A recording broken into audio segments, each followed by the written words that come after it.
มันเป็นจังใดตอนนี้ต้องลูกแม่ตอนนี้นะเป็นจังใดคือหอดทุกคืนอยู่เมื่อแต่คือหอดนอนแนวลูกตอนนี้ก็ติดต่อลูกก็บ่ได้โอ้ยก็เมื่อยในใจเนาะใจบ่ค่อยดี คันบ่มีลูกบ่มีหลานอยู่พุ่นก็ธรรมดาเนาะ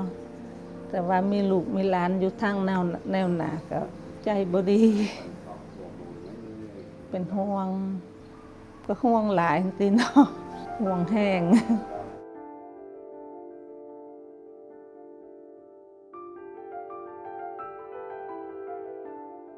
ติดต่อบ่ได้เพราะว่าเพิ่นไปอยู่หม่องไกลมันบ่มีคืนคันลูกชายคันอยู่ในช่องบกนั่นติดต่อมาอยู่มาหาแม่อยู่มื้อละ 2-3 เทื่อตอนนี้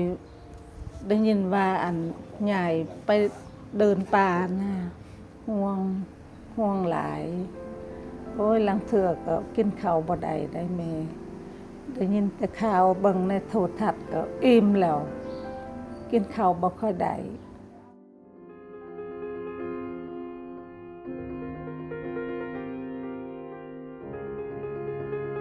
มีลูกชายนั่นชื่อว่า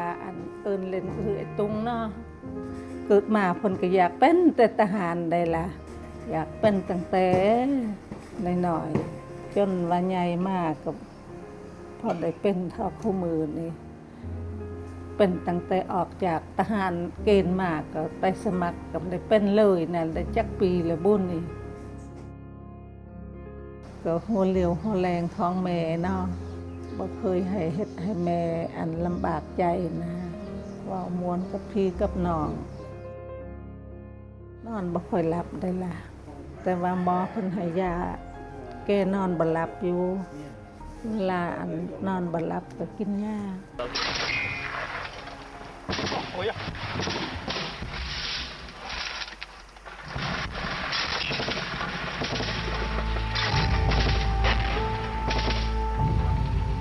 โอ้ท่านได้ยินเสียงตื่มตามนะยายยันแต่ยายช็อก โอ้ยดังแหงนะเนาะจนว่าหลอดไฟนี่ตกมาแตกนะคือวังเพิ่นยิงพระวิหารนะตึมต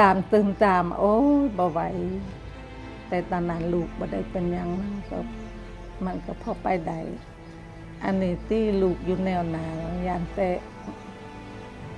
ไปหลอดบ่ยาย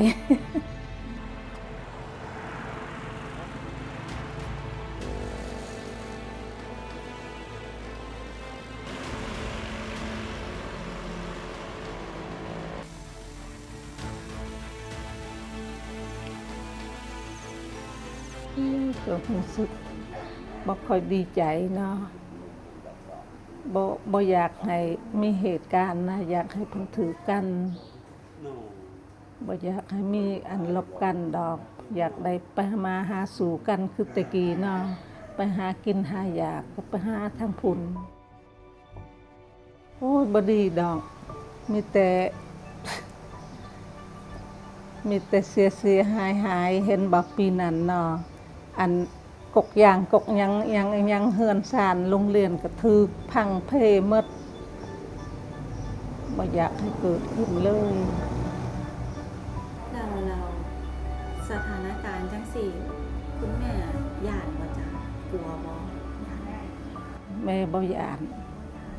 บ่ค่อยย่านปานใดก็เป็นห่วงแต่ลูกอยู่ทางหน้าว่าสิให้ลูกหลานไปซะแม่สิอยู่กับตา สิอยู่กับตาอยู่บ้านเป็นห่วงแต่ลูกอยู่ทางหน้านั่นล่ะก็ห่วงหลายพี่น้องเมื่อแต่ห่วงก็ได้แต่อธิษฐานให้ลูกอยู่ดีมีแห้งให้ทหารทุกคนอยู่พุ่นให้ปลอดภัยเฮ็ดจังไดอยากให้เศร้าเนาะบ่ต้องลบกันนั่นอยากให้เพิ่นเศร้าลบกันซะคิดว่าคันเป็นไปได้ก็อยากให้กลับมามื้อนี้มื้ออื่นแล้วเนาะ มันเป็นจังใดตอนนี้ต้องลูกแม่ตอนนี้น่ะเป็นจังใด